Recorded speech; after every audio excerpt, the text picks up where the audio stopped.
दर्शकों, motivation blogger channel आपका स्वागत करता है। ये चैनल आपको सही राह दिखाने में मदद करता है। इसे अभी सब्सक्राइब कर ले। दर्शकों, आपने बहुत से ऐसे लोगों को देखा होगा जो कम हुनरमंद होते हैं और लोगों से उनमें बहुत ही कम समझ होती है, लेकिन फिर भी ज्यादा कामयाब हो जाते हैं। तो इसका क्या कारण होता है? क्या ऐसी वजह होती है? क्या उनकी किस्मत सही होती है या ईश्वर ने उनका साथ दिया? इस बात के पीछे क्या कारण हो सकता है? दर्शकों, क्या आपको नहीं लगता कि इसके पीछे सबसे मुख्य कारण आलस्य ही होता है? कामयाब होने के लिए सिर्फ हुनर ही नहीं, उस काम को करने के लिए जोश भी होना चाहिए। अगर आप में जोश और हिम्मत की जगह पर आलस्य है, तो आप में कितना भी हुनर हो, वो हुनर किसी काम का नहीं है। अगर तुम्हारे अंदर भी काम को टालने की आदत है, तो इस आदत को आज ही छोड़ दो। जैसे दीमक एक पेड़ को अंदर से खोखला कर देती है, उसी तरह आलस आदमी को अंदर से खोखला कर देता है। उसका जोश, उसकी स्फूर्ति अंदर से मर जाती है। चाहे बाहर से वो आदमी स्वस्थ दिख रहा हो, लेकिन अंदर से आलस ने उसे दीमक की तरह खोखला कर दिया होता है। दर्शकों, आज की जो कहानी हम आपको सुनाने वाले हैं, उसमें आपको आलस के कुछ मुख्य कारण पता चलेंगे और साथ ही आपको आलस को खत्म करने के लिए कुछ उपयोग बताए जाएंगे। विनोद एक आलसी आदमी था। उसके अंदर काम को टालने की आदत थी। वह आज के काम को कल पर छोड़ देता था। एक दिन उसे एक महात्मा मिले। विनोद ने उनसे कहा, है महात्मा, मैं अपने आप से बहुत परेशान हूं। मैं बहुत ही आलसी आदमी हूं, इसीलिए सब लोग मुझे ताने मारते रहते हैं। क्या आपके पास कोई ऐसा मार्ग नहीं है जिससे मेरा आलस दूर हो सके? उसकी यह बात सुनकर महात्मा ने कहा कि तुम कैसे कह सकते हो कि तुम आलसी आदमी हो? इस बात का जवाब देते हुए वह व्यक्ति बोला कि महात्मा, सब लोग मुझसे कहते रहते हैं कि तू बहुत आलसी आदमी है, तुझसे कोई काम ठीक से नहीं होता, तू हर काम को टालता रहता है और बिना जाने कुछ भी बोल देता है।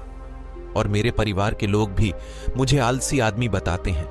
यह सुनकर वह महात्मा मुस्कुराते हुए उस आदमी से पूछते हैं, क्या तुम ये सिद्ध कर सकते हो कि तुम एक आलसी आदमी हो?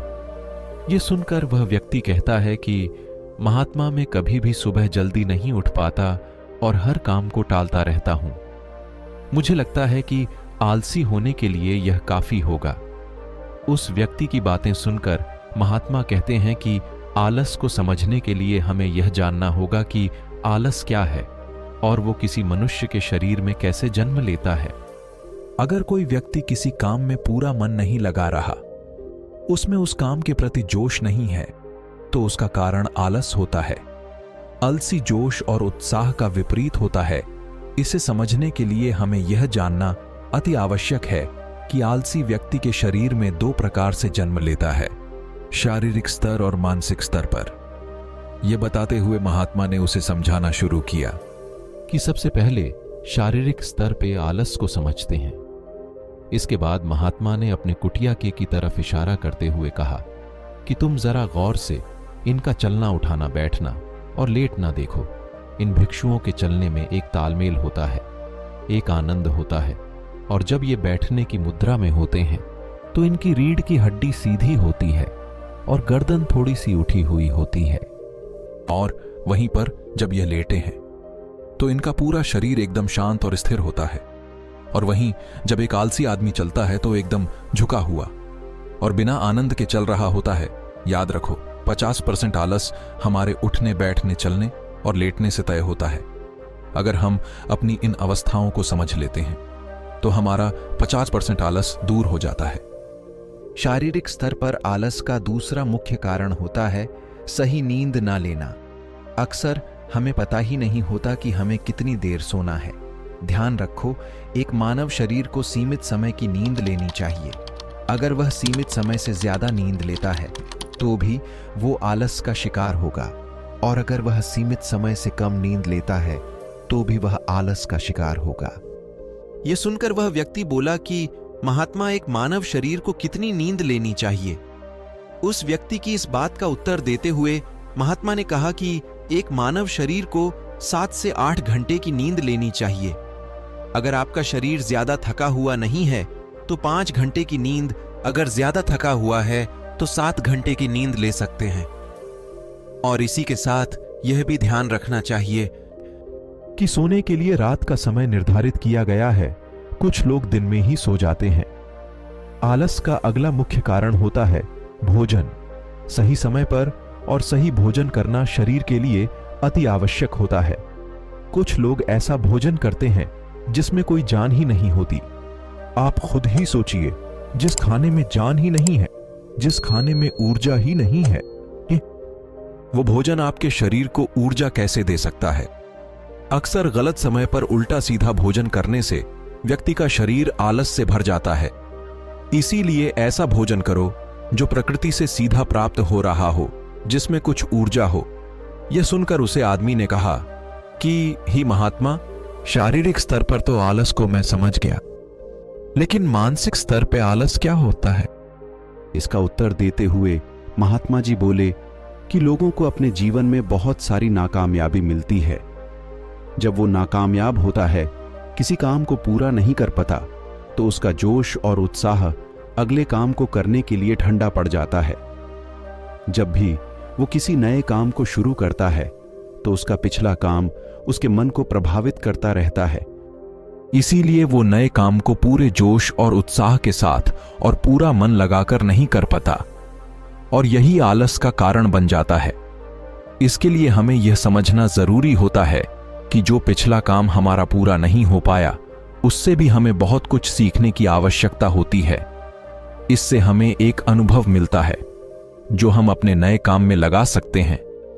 तो पिछले काम के प्रति नकारात्मक नजरिया रखने की बजाय सकारात्मक नजरिया रखना चाहिए। मानसिक स्तर पर आलस का दूसरा मुख्य कारण होता है लक्ष्य का स्पष्ट ना होना। ये कहकर उस महात्मा जी ने उस आलसी व्यक्ति से सवाल करते हैं कि मान लो यदि तुम किसी जंगल में फंस गए और तुम्हारे पास खाने पीने के लिए कुछ भी नहीं है, तो तुम क्या करोगे? उस व्यक्ति ने सोच समझकर उत्तर देते हुए कहा, महात्मा जी, मैं जिंदा रहने के लिए उस जंगल में खाने पीने का सामान खोज लूंगा। यह सुनकर महात्मा जी कहते हैं, तुम्हारे खोजने पर भी तुम्हें भोजन नहीं मिला तो क्या करोगे? इसका जवाब देते हुए वह व्यक्ति बोला, महात्मा जी, तो मैं किसी भी तरह उस जंगल से बाहर निकलने की पूरी कोशिश करूंगा। यह सुनकर वह महात्मा जी कहते हैं कि वहां पर तुम्हारा लक्ष्य स्पष्ट है, इसीलिए तुम्हारे शरीर में कोई आलस नहीं आएगा। उस समय तुम्हें पता होता है कि तुम्हारे शरीर के लिए अभी सबसे ज्यादा जरूरी खाना पीना खोजना है। अगर तुम नहीं खोजोगे तो तुम मर जाओगे। और जब तुम्हारा लक्ष्य स्पष्ट होता है तो आलस तुम्हारे मन में ही नहीं रह सकता। लेकिन हमारे दैनिक जीवन में हमारा लक्ष्य स्पष्ट नहीं होता है, जिसकी वजह से हमारे मन की ऊर्जा इधर उधर बिगड़ी रहती है। अगर हमारा लक्ष्य स्पष्ट होगा तो कोई ताकत हमें हमारा लक्ष्य प्राप्त करने से नहीं रोक सकती। और इसी तरह अगर किसी काम को करने की हमारे पास कोई ठोस वजह नहीं होती, तो भी हम उस काम को टालते रहते हैं।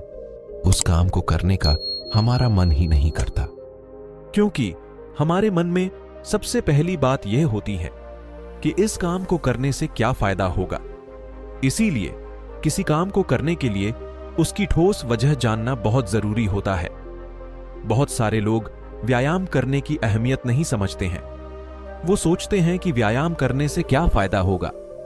लेकिन जो व्यक्ति दूरदर्शिता रखता है, जो ये देख पाता है कि अगर मैं आज यह नहीं करूंगा तो भविष्य में मेरा शरीर कितने रोगों से ग्रस्त हो सकता है, तो ऐसे आदमी के पास स्पष्ट लक्ष्य भी होता है और ठोस वजह भी होती है, और इसीलिए वो लोग व्यायाम भी करते रहते हैं। मानसिक स्तर पर आलस का अगला मुख्य कारण होता है आलसी लोगों का साथ। अक्सर कुछ लोग आलसी नहीं होते, लेकिन उनके आसपास के लोग आलसी होते हैं। अगर आपका साथ आलसी लोगों के साथ है तो आप भी आलसी ही बन जाते हैं। आपका मन भी आलस को पकड़ लेगा। मानसिक स्तर पर आलस का अगला मुख्य कारण है किसी भी काम को टालते रहना। कुछ लोगों की आदत होती है काम को टालते रहना। आज का काम कल पर, कल का काम परसों पर। हमें यह महसूस भी नहीं होता कि धीरे धीरे यही हमारी आदत बन जाती है। और ये काम को टालने की आदत धीरे धीरे आपको आलसी बना देती है। इसीलिए किसी भी काम को कल पर मत डालो। और सबसे आखिर में महात्मा ने कहा कि किसी भी काम को करने के लिए आपके पास उम्मीद होनी चाहिए, उत्साह और जोश होना चाहिए। हर काम को नया काम समझ के करना चाहिए। इसके बाद महात्मा ने उससे आदमी से कहा कि याद रखना, अगर तुम्हारे पास कोई स्पष्ट लक्ष्य है और उसे करने के लिए तुम्हारे पास कोई ठोस वजह भी है, तो दुनिया की कोई ताकत तुम्हें वो काम करने से नहीं रोक सकती। दर्शकों, जीवन में अगर कुछ हासिल करना है तो हमारे पास सिर्फ आज का ही समय है। ये मत सोचो कि कल आएगा। दर्शकों, आज की यह कहानी आपको कैसी लगी हमें कमेंट करके जरूर बताएं। और अगर इस वीडियो से आपको कुछ भी सीखने को मिला हो तो वीडियो को लाइक और चैनल को सब्सक्राइब जरूर लें।